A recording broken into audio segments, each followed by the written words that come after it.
Power star Pawan Kalyan నటించినటువంటి OG cinema ప్రపంచవ్యాప్తంగా September 20వ తేదీన రిలీజ్ అయింది.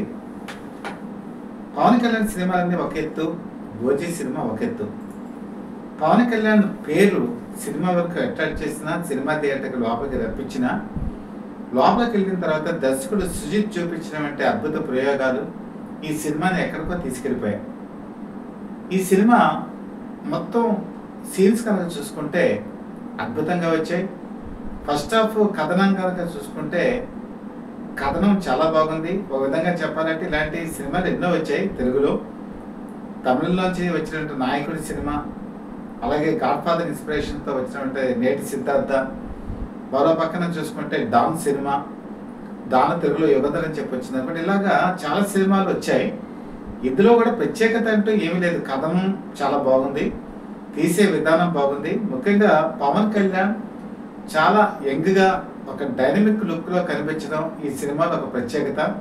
ఖుషి తర్వాత మరి అంత అద్భుతమైన స్టైల్ కూడా ఇందులో ప్రదర్శించడం మరొక ఎత్తు. సుజిత్ కూడా ప్రతి ఫ్రేమ్లో కూడా అద్భుతమైన తన పనితీరుని చూపించి ఒక అభిమాని పవన్ కళ్యాణ్ ఎలా చూపించాలని అనుకుంటాడో ఇది ఈ సినిమాలో చూపించాడు. అది 100% సక్సెస్ కూడా అయ్యాడు. ముఖ్యంగా ఈ సినిమాకి ప్లస్ పాయింట్ ఏంటంటే తమన్ మ్యూజిక్. తమను ఒక ఇండస్ట్రీలో ఒక వెలుగు వెలిగాడు, ఒక ప్రపంచంలాగా ఆయన విరజిమ్మాడు తన ప్రతిభని. ఈ సినిమాతో తన పూర్తి స్థాయి శక్తియుక్తని ప్రదర్శించాడు. మ్యూజిక్ తీసుకున్నా, బ్యాక్గ్రౌండ్ మ్యూజిక్ తీసుకున్నా, ఏ మ్యూజిక్ అయినా చాలా హైలైట్గా, ఏ ఇన్స్ట్రుమెంట్ని ఎక్కడ వాడాలో అక్కడ వాడాడు, ఎంతవరకు వాడాలో అంతవరకు వాడాడు. ఒక మ్యూజిక్ని ఇంకో మ్యూజిక్తో కంపేర్ చేయకుండా ప్రతిదీ కూడా ఒక డిఫరెంట్ స్టైల్లో తీసుకెళ్ళడం ఈ సినిమాకు ఒక ప్రత్యేకతగా మనం చెప్పుకోవచ్చు. కెమెరా పనితనం కూడా చాలా బాగుంది. విఎఫ్ఎక్స్ ఎఫెక్ట్స్ కూడా చాలా బాగా చూపించారు. ఈ సినిమాకైనా బడ్జెట్ వాళ్ళు చెప్తుంది ఏంటంటే 250 కోట్ల రూపాయలు చెప్తున్నారు. అందులో 100 crores పవన్ కళ్యాణ్ ఇక్కడికి వెళ్ళిపోతే మిగతా దాంతో ఈ బడ్జెట్లో ఇంత గొప్పగా తీసినటువంటి సుజిత్ని మనం మెచ్చుకోవాలి. అలాగే ఈ సినిమా కలెక్షన్స్ ఇప్పటి వరకు కనుక చూసుకుంటే అంటే నిన్న వాళ్ళు బెనిఫిట్ షోలు ఇవన్నీ కలుపుకొని ఈరోజు ఫస్ట్ డే కలెక్షన్స్ 175 కోట్లు ఖచ్చితంగా దాటేటువంటి అవకాశం ఉంది. ఈ రికార్డుల వెల్లువ పాత సినిమా రికార్డులన్నీ కూడా తెలుగు రాష్ట్రాల్లో చెరిపేసింది. ఇది ఘట్టాపథంగా చెప్పుకోవచ్చు. నేను తెలుగు రాష్ట్రాల్లో అంటున్నానండి, ఉభయ తెలుగు రాష్ట్రాల్లో అంతకు ముందు ఉన్నటువంటి హీరోస్ రికార్డ్స్ అన్ని కూడా ఇది తుడిచిపెట్టేసింది. ఒక కొత్త రికార్డుని క్రియేట్ చేస్తుంది. అలాగే ఓవర్సీస్ మార్కెట్ కలుపుకొని మన ఇండియన్ మార్కెట్ కలుపుకొని ఇప్పటికి దీని బిజినెస్ 300 కోట్ల రూపాయలు చేసిందండి. అంటే మీరు శాటిలైట్ హక్కులతో కలుపుకొని నేను చెప్తున్నాను. కానీ ఆదివారం అంటే ఇది గురువారం, ఈరోజు గురువారం రిలీజ్ అయింది. గురు, శుక్ర, శని, ఆది ఈ 4 రోజుల్లో దీని కలెక్షన్స్ 400 కోట్ల రూపాయలు ఆదివారానికి ఖచ్చితంగా చేరేటువంటి అవకాశం ఉంది. 500 కోట్ల క్లబ్లోకి చేరేటువంటి అవకాశం ప్రస్ఫుటంగా కనిపిస్తోంది. బేసిక్గా దీన్ని తమిళంలో కానీ, కర్ణాటకలో కానీ, నార్త్లో కానీ అంత ప్రమోషన్ యాక్టివిటీస్ చేయలే, కేవలం డబ్బు మాత్రమే చేశారు. కానీ ఈ సినిమా ఉభయ తెలుగు రాష్ట్రాల్లో మాత్రం ఒక ప్రపంచమే సృష్టిస్తుంది. అయితే ఎందుకు ఈ ప్రపంచం సృష్టించిన గల కారణం ఏంటి? కథలో ఏమైనా గొప్పతనం ఉందా అంటే కథ మామూలే, పెద్ద ప్రత్యేకత ఏమీ లేదు. కానీ ఫస్ట్ హాఫ్ కనుక చూసుకుంటే చాలా టైట్గా తీసుకెళ్ళాడు డైరెక్టర్. ప్రతి సీన్ని ఎక్కడ క్రిస్ప్గా వాడాలో అంతవరకు క్రిస్ప్గా వాడాడు. సెకండ్ హాఫ్ వచ్చేటప్పటికి కూడా మీకు బాగానే తీసుకెళ్ళాడు. కాకపోతే అక్కడక్కడ కొంచెం ల్యాగింగ్ కనపడుతుంది. ఆ ల్యాగింగ్ కూడా లేకుండా ఉన్నట్టయితే ఈ సినిమా ఇంకొక రేంజ్కి వెళ్ళేటువంటి అవకాశం ఉంది. అయితే అర్జున్ దాస్ ఈ క్యారెక్టర్ గురించి మనం ప్రత్యేకంగా చెప్పుకోవాలి. అర్జున్ దాస్ పగలతో రగిలిపోతూ ఉంటాడు. మరి ఈ ఓజాస్ అని ఉంది కదా, ఈ క్యారెక్టర్ని ఎలాగైనా అంతం చేయాలనేటువంటి ఉద్దేశంతో అటువంటి టైంలో ఈ హీరో ఇంట్రడక్షన్ హాఫ్ అన్ అవర్కు రాదు. అంటే పవన్ కళ్యాణ్ హాఫ్ అన్ అవర్కు రంగప్రవేశం చేయడు. సినిమాలో చాలామంది వెయిట్ చేస్తుంటారు ఎప్పుడు హీరో వస్తాడని. కానీ అందరి మాటల ద్వారా, డైలాగుల ద్వారా తెలుస్తూ ఉంటుంది. కానీ హాఫ్ అన్ అవర్ తర్వాత అప్పుడు పవన్ కళ్యాణ్ ఎంట్రీ ఉంటుంది. ఎంట్రీ ఈ సినిమాకి ఒక హైలైట్గా చెప్పుకోవచ్చు.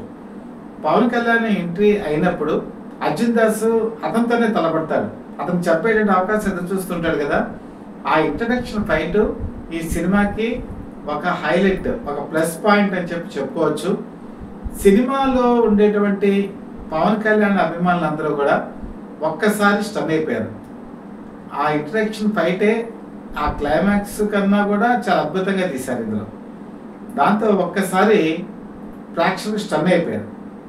తర్వాత అర్జున్ దాసు అతను చూసి ఇంకా భయంతో తలడిల్లేటువంటి సన్నివేశాలు మనకి తర్వాత కనిపిస్తాయి అనుకోండి. తర్వాత మెయిన్ ఇంకా ఇంటర్వెల్ వచ్చేటప్పటికి ఇంటర్వెల్లో జరిగేటువంటి సీను నాకు తెలిసినంత వరకు సినిమా ఇండస్ట్రీ లాస్ట్ 15 yearsలో ఎవరు కూడా ఇంత ఇంటర్వెల్ సీన్ తీయలేదు. అదంత గొప్పగా తీశారు. ముఖ్యంగా ఈ ఎలా ఉంటుందంటే కథని చెప్పట్లేదు కానీ హీరో ఒక చోట ఉంటాడు, అతనికి సంబంధించిన కుటుంబం ఒక పక్కన ఉంటుంది, అక్కడ అందరంతో దూరంలో ఉంటారు, వాళ్ళు కాపాడుకునే సన్నివేశం. ఆ సన్నివేశంలో హీరో విలన్ ఒక చోట చిన్న షాట్ పెడతారండి. ఆ ఫ్రేమ్ కనుక చూస్తే మనకి ఒళ్ళు గొగురుపాటు కలగజేస్తుంది. ఇది నేనేదో ఈ సినిమాని ప్రమోట్ చేయడానికో లేకపోతే అందరంత ఎత్తుకి ఎత్తాలనే ఉద్దేశంతో నాకు చెప్పట్లేదు. ఇప్పుడు నేను చెప్పినా కూడా మీరు సినిమా చూస్తారు కాబట్టి రియలిస్టిక్ వ్యూ అంటే ఏంటో మీకు తెలుస్తుంది. అది నభూతో నభవిష్యతి. సుజిత్ చాలా గొప్పగా డైరెక్ట్ చేశాడు. ఆ సినిమాలో ఆ ఇంటర్వెల్ సీన్ కనుక చూసిన తర్వాత మీకు ఇంకే సీన్ చూసినా కూడా ఇంత గొప్పగా ఎవరు తీయలేరు కదా అని చెప్పేసి అనిపించేటువంటి సీన్ ఇందులో వాళ్ళు చూపిస్తారు. ఇంకా మరొక సీన్ ఏంటంటే పోలీస్ స్టేషన్ సీన్. పోలీస్ స్టేషన్లో పోలీస్ ఆఫీసర్ ఉంటాడు, మొత్తం అతని చుట్టూ పోలీస్ ఆఫీసర్స్ ఉంటారు, పవన్ కళ్యాణ్ ఒక్కడే ఉంటాడు. అతనికి ఇంకా తన అడ్డా తన పరిగణలోకి వచ్చాడు కాబట్టి ఎంతెంతో డైలాగులు చెప్తాడు, రివాల్వర్ గురి పెడతాడు. కానీ ఒక్కసారి సీన్ మారిపోతుంది. సీన్ మారిపోయిన తర్వాత తన చుట్టూ ఉన్న వాళ్ళు తనకి వ్యతిరేకంగా మారిపోతారు. అప్పుడు ఆ పోలీస్ ఆఫీసర్ భయంతో కంపించేటువంటి సన్నివేశాలు, పవన్ కళ్యాణ్ చూసేటువంటి చూపు, కుర్చీలో అతను కూర్చునే విధానం, కుర్చీలోంచి కూడా లేవడండి, అలా ఉంటుంది ఆ సీను. ఆ సీన్ కూడా ఈ సినిమాకి ఒక ప్లస్ పాయింట్. ఇలాగా మొత్తం ఈ సినిమాలో మీకు 6 సీన్స్ ఉన్నాయండి. 6 సీన్స్ కూడా చాలా అద్భుతంగా మలిచాడు. ముఖ్యంగా జానీ సినిమా మీకు అందరికీ తెలిసే ఉంటుంది. జానీ సినిమా కూడా పవన్ కళ్యాణ్ డైరెక్ట్ చేశారు. ఆ జానీ సినిమా అలాగే తమ్ముడు సినిమాలోని పాట ఈ సినిమాని మరొక కుదిపేస్తుంది. అలాగే ఈ సినిమాకి సంబంధించినటువంటి క్లైమాక్స్ కూడా చాలా అద్భుతంగా తీశాడు. అదే నేను చెప్పాను కదా, క్లైమాక్స్, ఇంట్రడక్షన్, ఫైట్ ఈ రెండు కూడా వాళ్ళ అభిమానులకి ఎక్కడికో తీసుకెళ్ళిపోతాయి లోకాలకి. కాకపోతే ఈ సినిమాకు ఉన్నటువంటి గొప్పతనం ఏంటంటే పవన్ కళ్యాణ్ చూపించినటువంటి స్టైలిష్ లుక్, పవన్ కళ్యాణ్ తన మ్యారేజం చూపించినటువంటి ఒక హైలైట్, తన నటనలో చూపించేటువంటి ఒక కిక్కు, ఇవన్నీ కూడా ఈ సినిమాలో కనపడతాయి. అయితే సుజిత్కి ఇక్కడ ఒక మైనస్ పాయింట్ కూడా ఉంది. ఇక్కడ తను వచ్చేటప్పటికి పవన్ కళ్యాణ్ డీల్ చేస్తున్నాడు. పవన్ కళ్యాణ్ ఏమో పూర్తి స్థాయి రాజకీయాల్లో ఉన్నాడు. తనకి ఇచ్చినటువంటి టైము కేవలం 2 గంటలు మాత్రమే. 2 గంటల్లో అతను ఇంత మేనేజ్ చేసుకొని ఈ సినిమాని ఇంత హైలైట్ చేసి పవన్ కళ్యాణ్ చూపించడం జరిగింది. అదే కనుక పూర్తి స్థాయిలో కనుక హీరో ఉండుంటే మరి సుజిత్ ఇంకెంత బాగా తీసేవాడో అన్న ఒక ఐడియా కూడా మనకు అనిపిస్తుంది. కానీ మీకు రాజకీయాల్లో ఉన్నటువంటి ఆ స్ట్రెస్ కానీ లేకపోతే రాజకీయాల్లో ఉన్నటువంటి ఆ ఒత్తిడి కానీ ఇవన్నీ కూడా మీకు పవన్ కళ్యాణ్లో కనిపించదు. చాలా ఫ్రెష్గా ఉన్నాడు ఆయన. అలాగే ఆయన చూపించినటువంటి నడక కానీ, ఆయన చూపించేటువంటి ఆ గాడ్ ఫాదర్ స్టైలిష్ లుక్ కానీ, ముఖ్యంగా ఒక డాన్ ఎలా ఉంటాడు, ఆ డాన్ ప్రవర్తన ఎలా ఉంటుంది, ఇందులో పాజిటివ్ ఉంటుంది, నెగిటివ్ ఉంటుంది. ప్రజల గురించి పోరాడే ఒక డాన్ క్యారెక్టర్లో ఆయన దాదాపుగా నాకు తెలిసి జంజీరు లాంటి సినిమాల్లో అమితాబ్ బచ్చన్ క్యారెక్టర్ ఎలాగ ఆ రోజు ప్రేక్షకుల్ని మైమరిపించిందో అంత స్థాయిలో ఈయన మైమరిపించాడు అని చెప్పి మనం అనుకోక తప్పదు. ముఖ్యంగా పవన్ కళ్యాణ్ ఒక ప్లస్ పాయింట్ ఏంటంటే సౌత్ ఇండియాలోనే పవన్ కళ్యాణ్ ఫ్యాన్ బేస్ ఎక్కడ కూడా లేరు. ఈ మధ్యకాలంలో ఆ ఫ్యాన్ బేస్ ఇంకా పెరిగింది. ముఖ్యంగా ఈ జనసేన పార్టీ ఎప్పుడైతే వచ్చిందో జనసేన కార్యకర్తలు కూడా యాడ్ అయ్యారు. ఈరోజు 100% స్ట్రైక్ తో ఆయన అద్భుత విజయం సాధించి ముందుకు సాగిపోతున్నటువంటి ఈ ప్రభుత్వంలో, సంకీర్ణ ప్రభుత్వంలో ఆయన డిప్యూటీ సీఎంగా ఆయన చూపిస్తున్నటువంటి చొరవ కానీ, అలాగే ఆయనకున్నటువంటి అభిమానులు కానీ ఇంకా పెరిగారు. దాంతో ఈ సినిమా మీద కూడా ఈ ప్రభావం బాగా పూర్తిగా కనబడుతుంది. ముఖ్యంగా మల్టీప్లెక్స్లో సాధారణంగా ఏంటంటే ఒక హడావిడి అనేది కనిపించదు. ఇందులో ఈ సినిమాకి 18 సంవత్సరాల లోపు ఉన్న వాళ్ళని అలౌ చేయరు. ఎందుకంటే ఏ సర్టిఫికేట్ కాదు, ఏ సర్టిఫికేట్ వచ్చింది కాబట్టి 18 సంవత్సరాల లోపు వాళ్ళు ఎవరు కూడా థియేటర్లోకి వెళ్ళలేకపోయారు. అలాగే మీకు సింగిల్ థియేటర్స్లోకి వచ్చేప్పటికి అభిమానుల తాకిడే కానీ హడావిడి కానీ చాలా ఎక్కువగా కనిపించింది. ముఖ్యంగా పవన్ కళ్యాణ్ చేసేటువంటి ఫైట్స్, అలాగే ముఖ్యంగా విఎఫ్ఎక్స్లోకి వచ్చేటప్పటికి పైకి ఎగిరి తలనరికేటువంటి సన్నివేశాలు, ఇవన్నీ కూడా చాలా అద్భుతంగా క్యాప్చర్ చేయడం జరిగింది.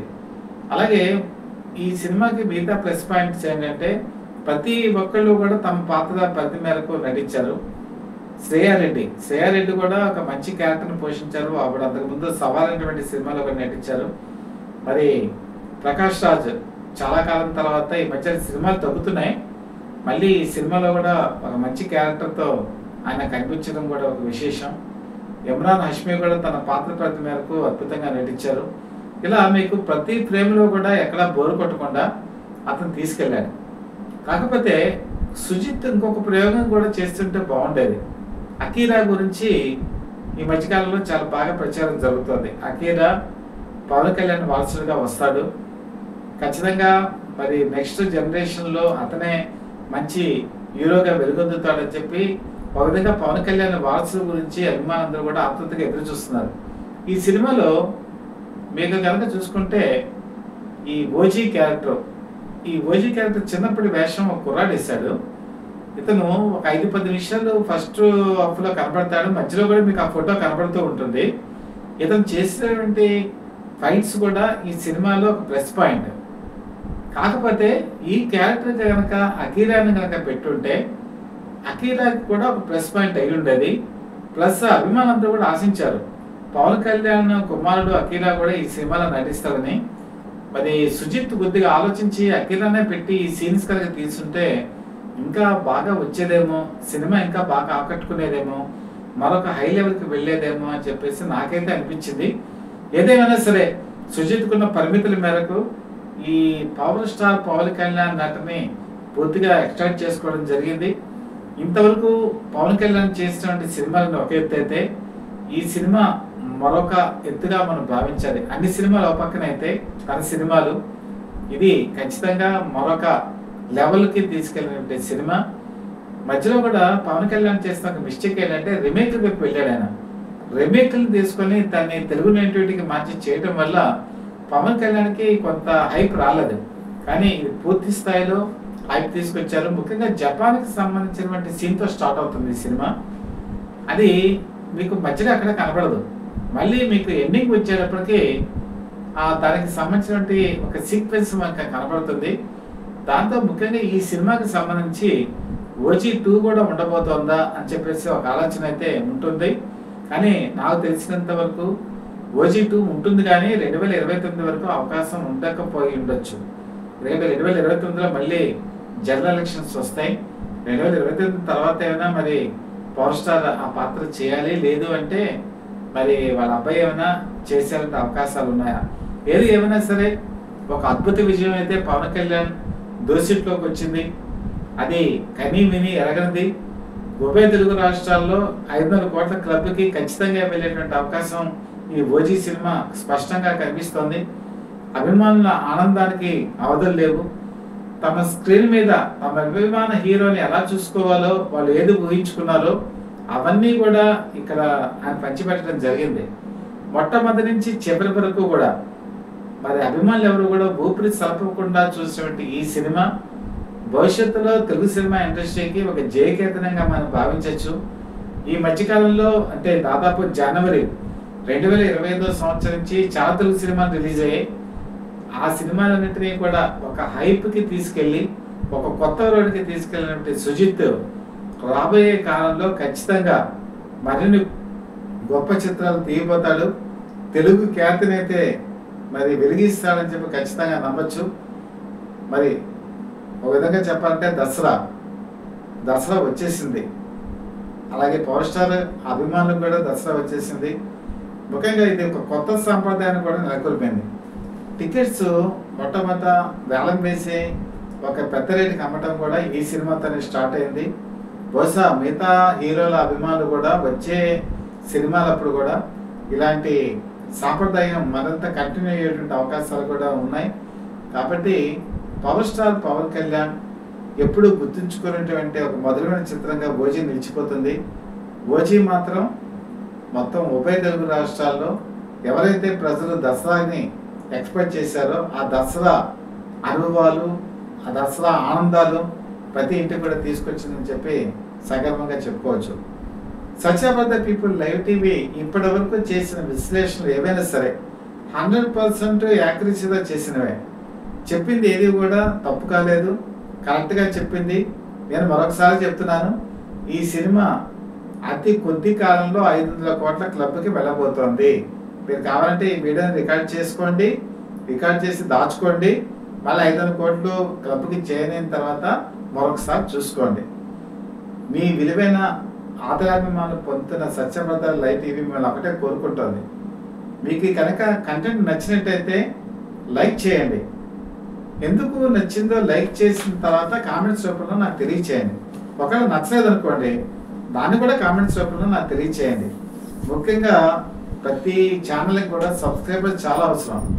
బెల్ ఐకాన్ ప్రెస్ చేసి సబ్స్క్రైబ్ చేసుకొని మీ దీవెనలను మాకు అందిస్తారని చెప్పి మనస్ఫూర్తిగా కోరుకుంటూ మీ మిత్రుడు శ్రేయోభిలాషి, అలాగే సత్యాబద్ధ people live TV chief editor DBSS Krishnaprasad.